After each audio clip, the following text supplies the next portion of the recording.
You might be asking, why is there a dollar sign in a math equation?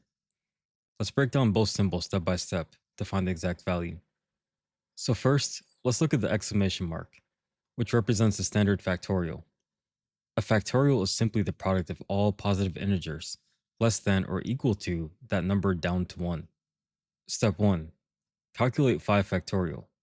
5 times 4 is 20. 20 times 3 is 60. And 60 times 2 times 1 is 120.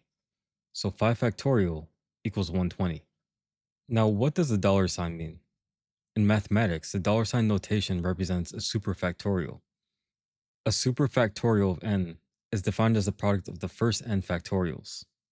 So now we can move to step 2. Expand 3 superfactorial into its exponents. 3 factorial times 2 factorial times 1 factorial.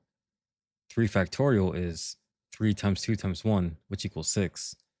2 factorial is 2 times 1, which equals 2. And 1 factorial is simply 1. Step 3. Multiply these factorial values together. 6, 2, and 1. 6 times 2 equals 12, and 12 times 1 equals 12. So 3 superfactorial equals 12. Step 4. Now substitute both values back into our original expression. 120 plus 12. 120 plus 12 equals 132. So our true final answer is 132.